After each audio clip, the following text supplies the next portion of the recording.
Hello, welcome to Jackie's Lyric Corner. I am Jackie, and today I'm going to do a tag for you. I want to do an update at some point of how my reading is going so far this month, but I wanted to wait until my final book for my thrift order comes in. I'm hoping it will come today, but I don't know. It's not looking like it. Hopefully, will come tomorrow. But we will see. So for now, I'm going to do a tag, the worth every page tag created by Shelley Swearingen and inspired by Steve Donahue. Like he was the one who encouraged her to turn this into a tag. She had previously talked about all the mammoths she's read and the ones that she wants to read, so he had suggested that she turn it into a tag. So she did, and I'm going to do it. Okay, so basically the tag is you talk about a few mammoth-sized books that you think are worth the page count. And you can do any number of, I think it doesn't matter how many you do. I mean, you obviously don't want to overdo it, but like I ended up doing more than 3, which that's the least amount she recommend, that people would do, but you can do more than 3, and I'm doing more than 3. So the first one I'm going to talk about is actually a classic, and it's one that I know is controversial and not everybody likes it because of some of its content, but I still love it. I still, I don't, and just because I love it doesn't mean I don't, it does not mean I agree with what some of the aspect of the content that people don't like. I don't support, I don't agree with that, but for me, honestly though, for me that doesn't change the other aspects of the book that I absolutely love. And judging for that, but that is Gone with the Wind by Margaret Mitchell. This is about a Civil War era story. Our main character is Scarlett O'Hara. Her family owns a plantation, and she is in love with her distant cousin. She is in love with Ashley Wilkes, but he is gonna marry. He is betrothed to his cousin Melanie, and so Scarlett ends up marrying. First, she marries Melanie's brother, who becomes infatuated with her, falls in love with her, and she's so devastated about Ashley that she ends up agreeing to marrying Melanie's brother Charles so she can be close to Ashley, and then she ends up marrying, and she goes through quite a few marriages, and all the while there's a dance she has going on with this Rhett Butler, who is this rich tycoon, doesn't give a damn, but he's charming and charismatic, and it's just this torrential, messy relationship, dance they got going on. And Scarlett she's a very complicated character. She's ambitious, but she's also selfish and vain and spoiled and just a bitch to her sisters. But she will do what it takes to survive. And this is all taking place during the Civil War. They live in Georgia. You guys know that the South lost the war. Now the controversial aspect that upsets people about this book is how they talk about slavery in this. They act like the slaves are fine with it, that they're cool with it, they're happy, and that they're not smart to realize that they're basically slaves to white people. And so it's not it's a racist book. So I know that is something that prevents people from wanting to read this book. I respect that.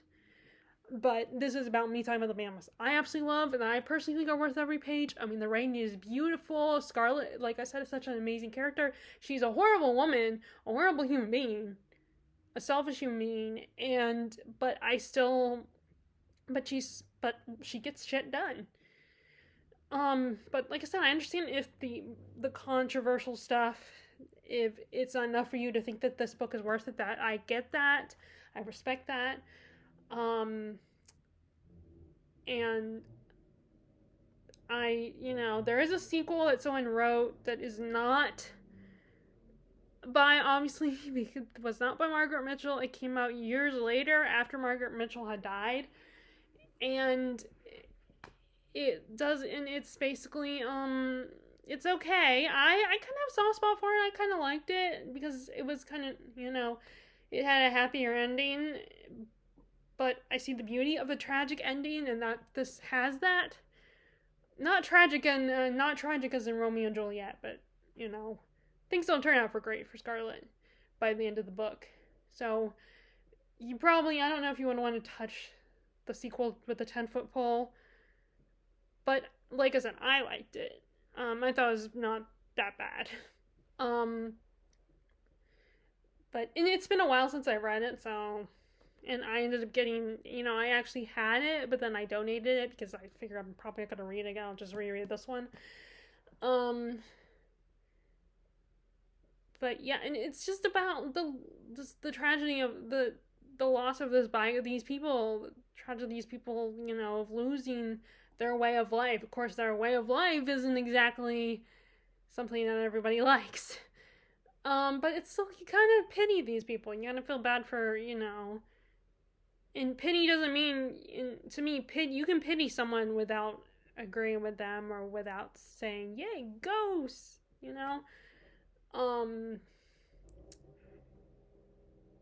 but it's just such a, it's like, I'm sorry, I love it. I still love it, I mean, I don't agree, and no, that doesn't mean I agree with, that was disgusting. The slavery was horrible and disgusting, and, like, I wish it hadn't happened, but it did, but anyway, this comes in at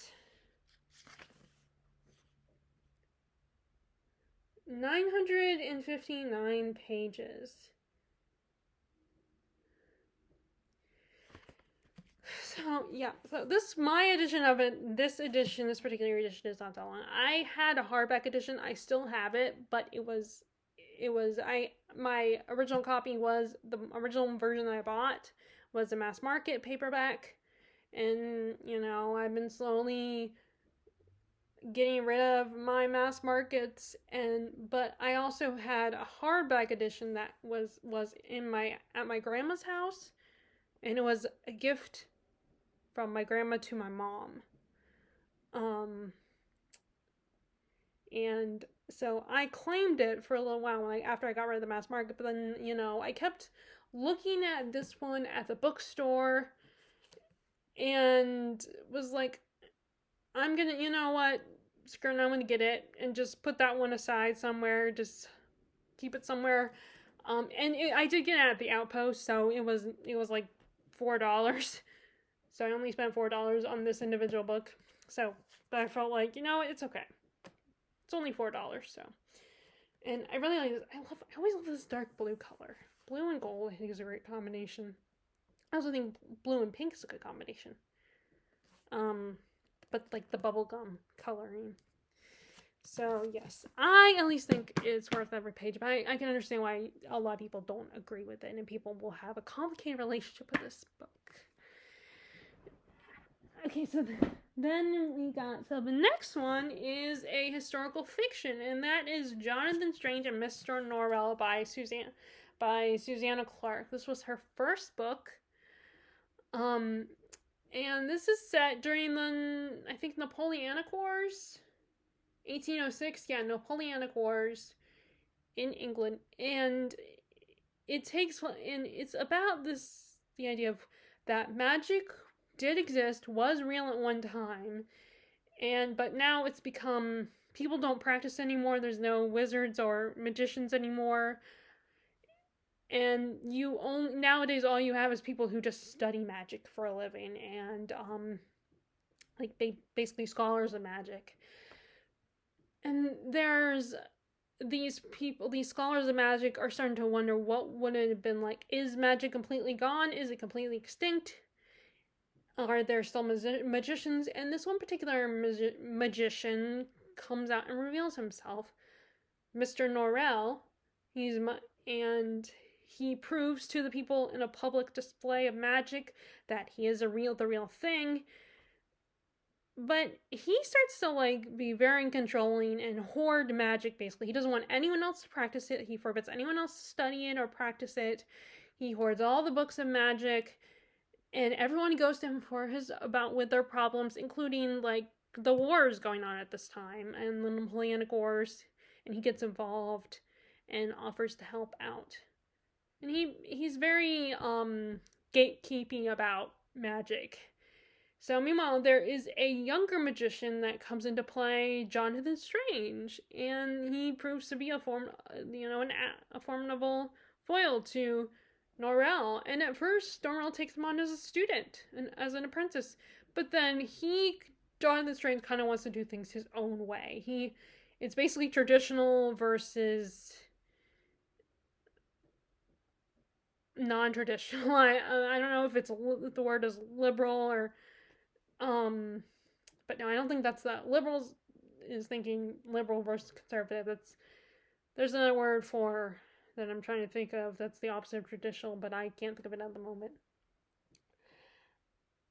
And he also starts getting involved in helping people. And during the time you have there's also this fairy king that shows up, and he starts messing around with the mortals, including particularly a butler whose name escapes me at the moment, and the wife of a lord starts luring them to his home, and they end up dancing all night, and he basically, in a way, he kind of holds them hostage. And that's basically the plot of this. It's like people compare this to like a Jane Austen novel, but I feel like when I was reading this, this felt more like a Dickens novel to me, even though it's probably a lot closer to the period of when Jane Austen was writing. Like it's in 1806 is where the book starts. And we basically, it extends beyond, it takes place over several years. But this was such a good book, so fascinating. Like, I love the idea of putting fantasy elements in a time period that you don't see that in. That's one of the things I love. That I have, this time period, I feel like you get a lot of medieval fantasy. You get a lot of, I know that now there are 1920s set fantasy stories, and there's modern fantasy, like urban fantasy, and, but before I read this, I don't recall seeing any books that were set in this time period that had fantasy elements. So I thought that was really cool. Like, how would these people handle magic? That's what I loved at first about the Temeraire series. But then, unfortunately, that series got repetitive, and it got formulaic with the plot. So I ended up DNFing that series, actually. But yeah, and these guys, Jonathan Strange and Norrell, they're kind of assholes. But you kind of like them in a way. You're fascinated by them. They don't care about other people's feelings, and they're very selfish and greedy. But like I said, there are moments when they're actually charming, and you kind of like them to a certain extent.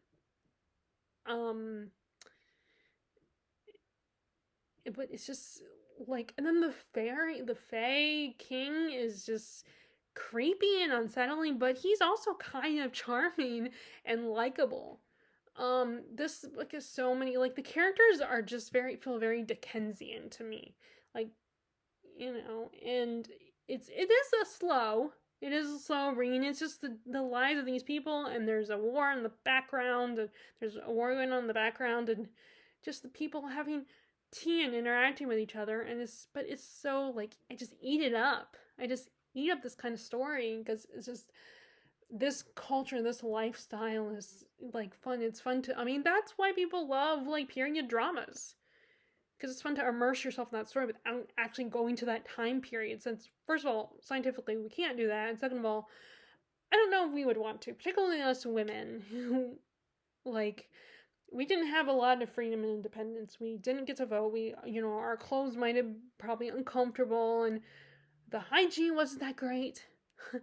But it's fun to read about that time period. So, like, it was a nice combination of reading a Dickens novel or a Jane Austen novel or a Trollope novel, but with magic, with fantasy elements. So it was combining my favorite genres. And it wasn't like the primary focus, because I know there's a lot of historical romances that might be fantasy related. Like, I understand that, but that's not what I'm looking for with the book. So this was kind of exactly what I was looking for. Like, there were hints of romance in here, but it wasn't, often the romances would not end well. And the dynamic between these two is kind of, between Jonathan Strange and Norrell, is so, like, there's respect between them, there's mutual respect, and maybe even fear of each other, but there's also, like, this disdain, and it's, like, begrudging respect. And it's just there is such a fun dynamic, because they're competing with each other constantly. They're trying to outdo each other with magic. And I still have not watched all the miniseries. Like, I started to watch it, but I haven't come back to it, so I need to come back to it. Which I think it's on Prime, so I'm wondering if I hope it's still there. I'll have to check. But it was like, it's such a fun story. Again, there are a lot of slow parts in the story, but it's very immersive and whimsical and magical and cozy almost. And I mean, not almost, it is cozy. It's a very cozy story. So I just loved it. I just ate it up. I mean, and now my only problem is that with these tomes, they take me forever to read. It's not because I'm not enjoying them. It's just because sometimes I get sidetracked, but I want to take a break and read something else. I've never, I mean, once I pick it up and start reading a good chunk of a tome, a mammoth, and once I get into it, I can get into it. But if I put it down for too long, then I do know there is a sequel to there's another book set in this world. I don't know if it's a direct sequel, but I haven't read it yet. It's much shorter. Okay, so this is the Reckling, 1,006 pages. So it definitely is a mammoth. Okay, and then we have a horror book. One of my favorite horror books, kind of my first horror book I ever read that wasn't Goosebumps, and that is It by Stephen King. So this is the story of, it's as much a story about Derry as it is about the as they call themselves, they deem themselves the Losers Club. So this town of Derry, Maine, is haunted by this alien entity that takes the form of whatever you're afraid of. And its favorite form is a clown. And it feeds off fear and hate, particularly fear coming from children. That's its favorite meal. And so it's set, half the book is set in the 1950s, when these kids, the Losers Club, they are 11 years old, like middle school age, although I think they got aged up in the most recent adaptation. And they are all kind of outcasts in their community. They all have, and they all have aspects of their lives and their identities that makes them get bullied by their peers, particularly this one kid, Henry Bowers, who, because he's not very bright, he gets held back a lot. So he's always in the same class with them, despite him being much older than them. And they all have their encounters with this creature, this It, as they call it, and eventually realize that It is responsible for all these other kids disappearing, and then eventually their bodies show up. and he haunts their town and their sewers, and they slowly, all 7 of these kids come together to defeat this monster, and they almost succeed when they're kids. They at least weaken it, but like clockwork, it comes back every 27 years, and it came back again, and one of their own, Mike, stayed behind as the lighthouse keeper, and he realizes that it's come back and calls each one of them. And so the other half of the story takes place in the 80s, when they're all middle-aged. They all have had like okay lives. They're all married, not except for they are repeating the same cycle of what happened their lives when they were kids. They haven't dealt with their past traumas, including it. And they all come back. And when you leave Derry, you don't remember. Your memory of your time in Derry has been erased. So when they come back, they have to force themselves to remember what happened. And they have to face it again. And like I said, one of the things that it feeds off is not just fear, but the hatred. Like, the reason every time it comes back, there's some big, horrible, terrible event that is fueled by hatred, and he feeds off of that. It feeds off of that as well. And so the book has themes of, not themes of the bad, all the bad in the world, that there's a lot of bad, there is bad in this world, and so in humanity, and just looking at humanity and the ugly side of humanity and how it can spread like a disease, and they compare it to a disease. It's also about friendship, the bond that these kids have, and how their bond helps them to fight their demons, both the demon of it and their personal demons.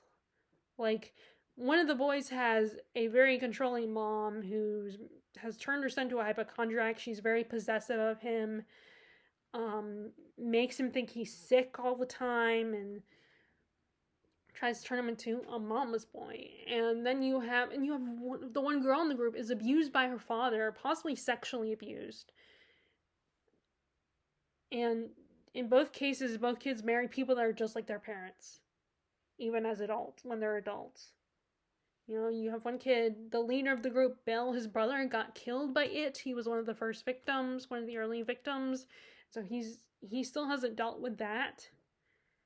There's the one member of the group that stayed behind, Mike. He's a black kid, so he's dealing, and this was, half the book is in the 50s, so he's dealing with racism, experiencing that. He's bullied for that. One kid is Jewish, and he's bullied for being Jewish. And one of the members is Richie Trashmouth Tozier, and there's a reason he's called Trashmouth. And it's just and it's about their bonds, their trauma bond that they develop to fight this monster, and they are the only kids that ever are able to defeat it. And it's like they're almost like the chosen ones. And the book is so creepy, and Stephen King knew how to do fears, especially childish fears. Like, it does not go after adults, nor usually, because like adults' fears are far more complicated, but kids' fears are easy. You can take, a kid can be afraid of a werewolf, or a clown, or a rotting corpse, or or a ghost or something. It's easy for it to take the form, or even a doll, or like a zombie or something. It's easy for it to take that form. And he knows how to really scare you, be very and not necessarily a jump scares always, because it's hard to, I imagine it's hard to, I would think it would be hard to do a jump scare in a book, but and he builds it up. He's so like the reason why this book is so long is because he really immerses you in the story and immerses you in the town of Derry, and you really get to know his characters. These characters that you just, some of them you love and cheer for, but others you just hate and you are disgusted. It's so hard to be in their head. You are in their head. So if you can't handle being someone in an ugly person's head, that might be a hindrance for you. For enjoying this book. And it's just, you get down into the muck with King and his works. And it's just, it's like, the book is so amazing, so much detail, so much, and he really knows how to tell about kids, how to talk about kids, and how they talk to each other, and how they interact, and what their fears are, and what their interests are, like what they just like to do for fun. And he's really good at that. And he's really good at illustrating that, telling a story, and having that, creating those kinds of dynamics, those kinds of relationships, those type of characters that are now, yes, again, this is another controversial book because there's stuff and there's content in here that's not gonna make everybody comfortable. I mean, and there is the one infamous scene that, you'll have, everyone that has read this book or has heard about this book probably knows about that one scene that you're thinking, King, why the hell did you write that? What is wrong with you, man? I mean, his only excuse is he was coked up at the time. That's his only excuse, but I'm just like, I mean, I get what he was trying to do with that scene, but did you have to do it that way? And like I said, it's like I said, especially for a female reader, like someone who's a young woman reading this, yeah, that scene, you're not gonna love that. And but and that's probably for me, well, I don't remember the chapter that well, but people talk about, there is a chapter about Patrick Hockstetter. He's one of the bullies in the story that everyone talks about how bad that is, such a hard chapter to read. But my thing is, I don't remember that chapter, so I don't know how bad it is, but I'm gonna trust it is really hard to read and really bad to read. So there is also that chapter too, but I don't not remember what number that chapter would be. Which is funny. I mean, it's this, like, I just saw, I cannot remember whose channel it was that did a reading vlog where she talked about reading this book, which made me so excited, and I definitely want to know what she thought about it. And she was one of those people that talked about the Patrick Hockstetter chapter and how it was so hard to read, so uncomfortable, so disgusting. It was too much for her, but I don't remember it. And she mentioned what chapter number it was, but I don't remember. I want to say it was like maybe chapter 18. Maybe it was that one. But that, along with the scene in the sewers, when the kids are 11. So it's kind of like probably at the halfway point, that particular scene. But it's just so good. So, like, another book I just ate up. It was so intense and so, like, just terrifying, creepy. I mean, and there's so many times where I got very frustrated, but in a good way. Like, I was very angry, and, characters like Henry Bowers and, Ben is probably my favorite of the bunch. He's probably one I relate to the most, like, very shy, very book, and a fan that loves to read and loves to hang out at the library. And before I discovered the appeal of bookstores, I probably would have gone to the library. But yeah, this is so good. This is about, let's see, how many pages is this one? Does not say there. So annoying that it doesn't say what page number.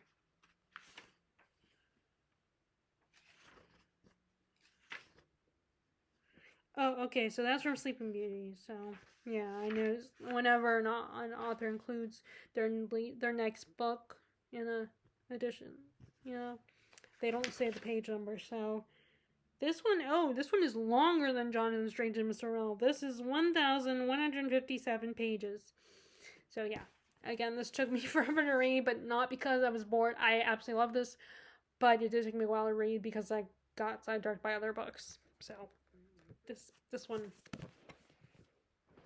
Okay, next, another classic. This one will probably be easier to swallow and people to get in, and that is The Count of Monte Cristo.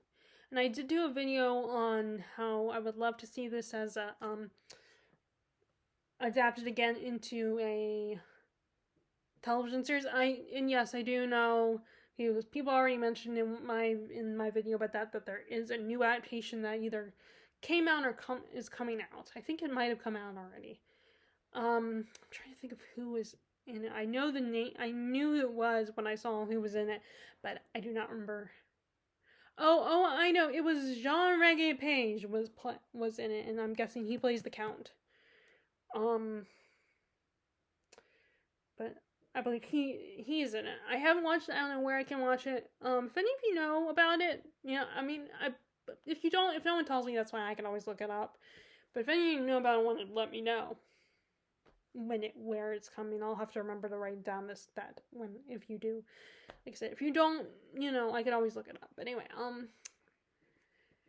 so this is a story of revenge. This is about a young sailor who he has a great life. He's going to be promoted by his captain. He's happily engaged. So he is gonna, as soon as he would get back. He was gonna he and his beloved, what is her name? I cannot remember his fiance's name, but they were gonna get married, had a good life. Unfortunately, there are people that were jealous of him. First, we have I'm just gonna say, co-worker, his fellow sailor. This guy Danglars is jealous and thinks he should be the first mate because he's a veteran on the ship. Then you also have his fiance's cousin Ferdinand. Again, cousin's getting married. He's jealous that she's getting married to Edmund. And then you have someone who is Cardarus, who is the landlord of the home where he and his father lived. And he is kind of wanting to, because I can't remember his motivations. But anyway,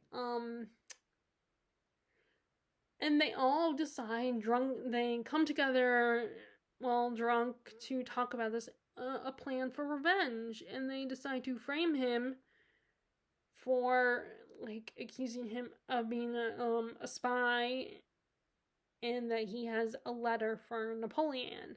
So again, set same time period as Jonathan Strange and Mr. Norrell. And it puts him in jail. He ends up in the Chateau d'If on his engagement night. And at his engagement party, he's taken away and arrested and sent to the Chateau d'If. And for 13 years, I think it was. And while there, he plans to escape with the help of this guy who is a teacher who teaches him, he educates him, teaches, on the world, so that when he gets out, if Edmund is able to escape, he creates a new identity. When he escapes, he creates a new identity. This Count of Monte Cristo, and makes it back to Marseille. I think that's where it takes place. And plots his revenge and finds ways to weasel his way into the lives of these people who betrayed him, and finds a way to basically ruin their lives. And this is so good, so much fun, and just seeing all the things he does to get revenge. And you almost, even though, revenge is probably not good, you still kind of root for him. You enjoy watching him get these people back, finding these intricate ways to punish these people. And unfortunately, though, their children get caught their families get caught in the crossfire, even though they're not all of them are partly, are responsible for, what happened to Edmund. And just seeing how he navigates this is so much fun, and it's like, and like I said, you just almost root for the guy.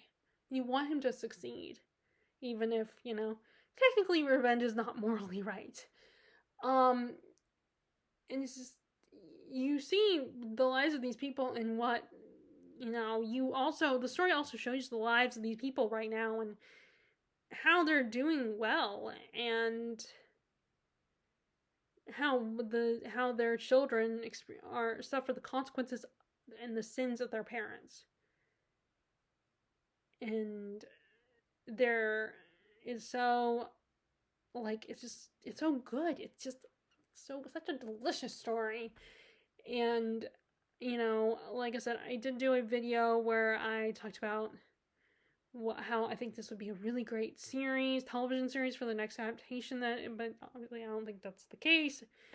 I think it's another limited series, another mini series or whatever that they made. I have a soft spot for the 2011 movie, and yes, I'm going to say that again, because I know last time I did mention that in the previous video, people were like, oh, it's a terrible movie, and it's so, because look how long this book is. A 2-hour movie could not cover everything in this book. But I still have soft spot for it. I haven't seen any other miniseries, so I can't really compare it. So that's probably another reason why I still enjoy that movie, because I can't compare it to any other adaptation. I need to see if there's any on Prime, because there's been a lot of miniseries on Prime that I've watched that, but I'm kind of focused on something else right now, like the Tudors and all that. So I'm kind of, but yeah, this story is so amazing, and it's, just seeing, and like I said, see what the Count does, what he goes through, and it's so fun, it's swashbuckling, it's adventurous. In the 2011 adaptation, they did have a scene where his teacher, while in prison, teaches him how to sword fight as well, but that's not in the book. So I guess they decided that would be fun to watch. See him, be taught how to sword fight. But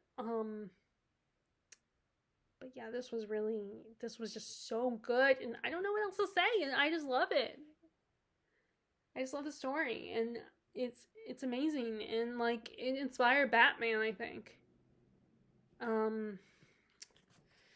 But this is one of the times where I think the cover works for the book, because sometimes there's some classics where the artwork cover for, whether it's an Oxford Classics or like a Penguin Classics, I'm just like, that does not make any sense. The picture you used, like, I'm looking at the Moonstone, and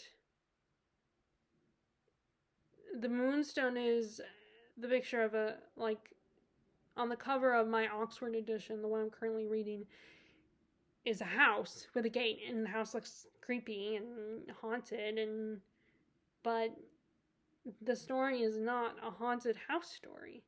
Something like that. Like, it makes sense. That cover fits the one in white premise, but not the Moonstone premise. I don't know why they used that painting. But anyway.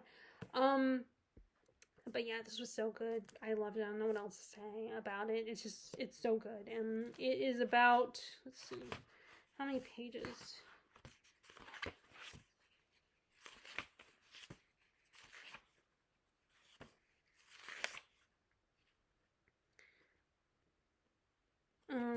Okay, so these notes, not counting the notes. Okay, so if you count all the notes section of the book, okay, so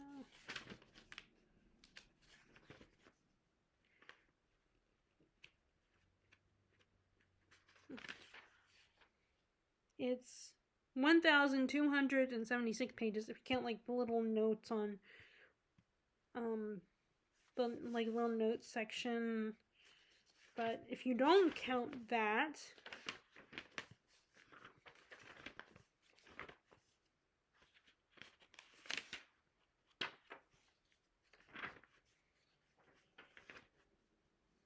oh, wait, no.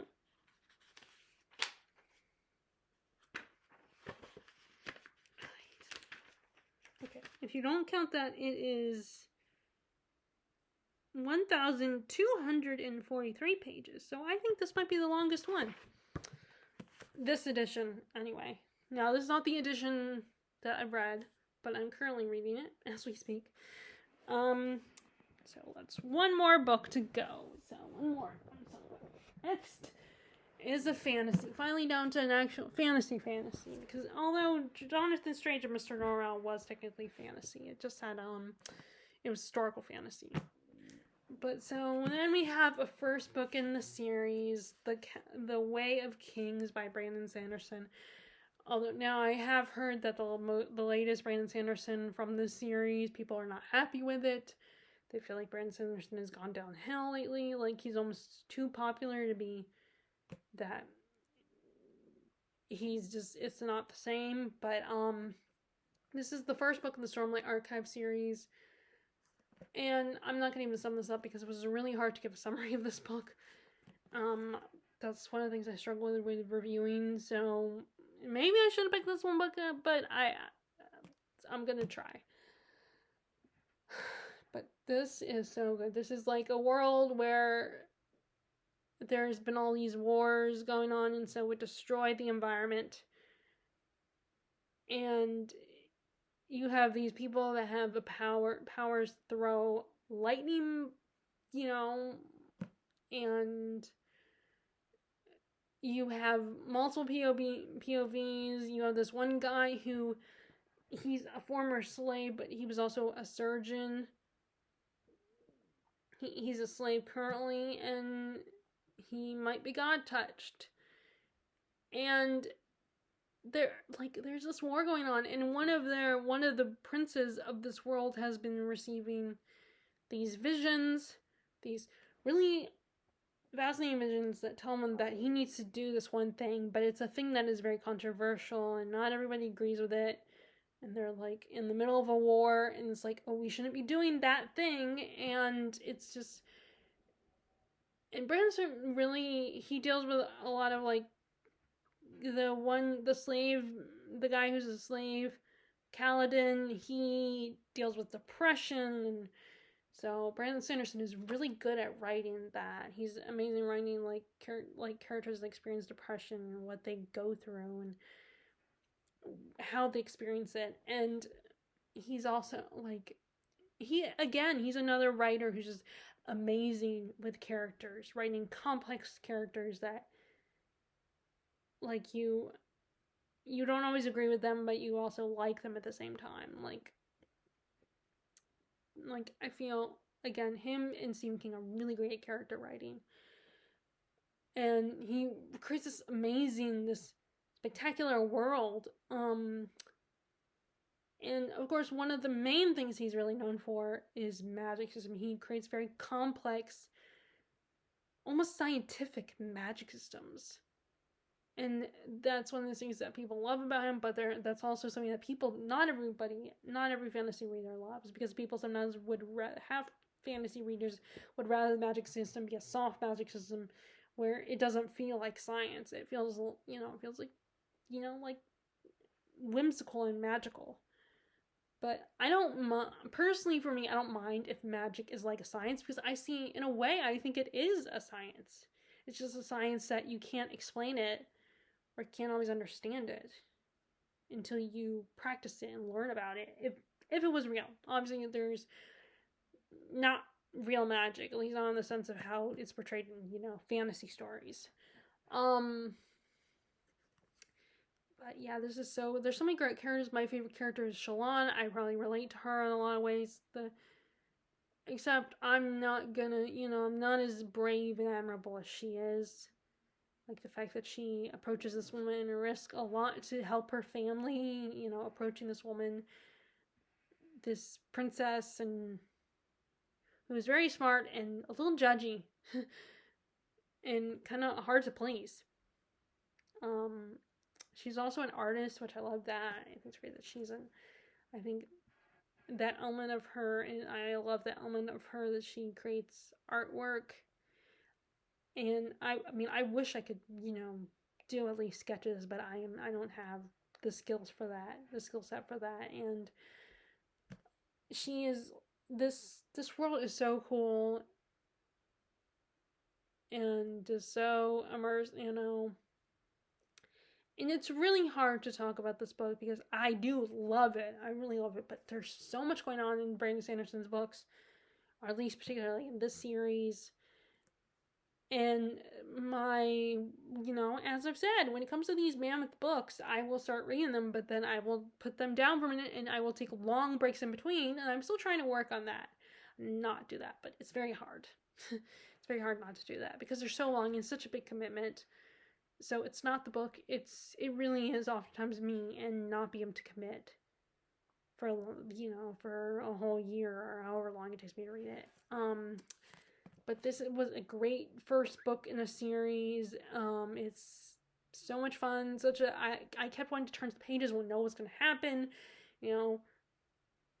Like what Dalinar was like. He's the one that's seeing the visions and wants to know what's going to happen with him and how people is he crazy or not? People keep saying he's crazy. I didn't think he was crazy at all, and just seeing but feeling bad for him because he's trying to do the right thing. And he's not sure if what he's seeing is legit or if he is crazy. And then Kaladin, Kaladin basically is kind of the main character in this book. And just how he's trying to survive and, remembering his past and how he didn't really agree with his father, how he wanted to be a soldier. And when he became a soldier, he eventually became a slave. And him dealing with that. And like I said, dealing with depression and blaming himself for what happened to his brother and feeling the guilt of that and trying to take care of he's a slave who they lift bridges basically because of, like I said, the environment was destroyed. So now in this God War, so it has all these cracks and crevices, so they have to have a group of people holding these bridges for the soldiers to cross. And that's what he does. He is part of a group of slaves who hold these bridges. And he brings them together. And it's like, everyone loves it, and he's a great leader. And just, like I said, this magic system is so cool. And, like, it's in a way like harnessing energy almost. Although, again, I'm not the best person to explain this book, but it is the book I wanted to talk about for mammoths that I think are worth the page count. And it's just, this world, again, I don't know what else to say about it. It's just great. It's a good starting point. So, you know what? I'm struggling here, so I'm going to stop here. So this is, the number of pages is...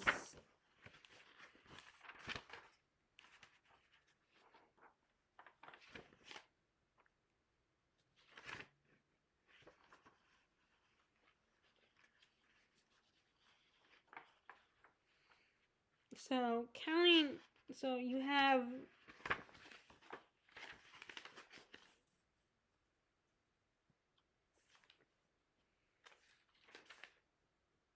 1,001 pages. So those are the mammoths I want to talk to you about.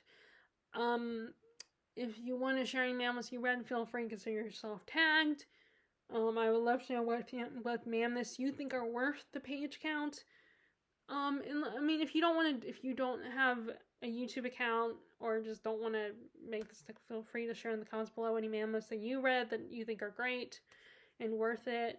I hope you enjoyed my talking about these mammoths, and I will talk to you all later. Alright, bye!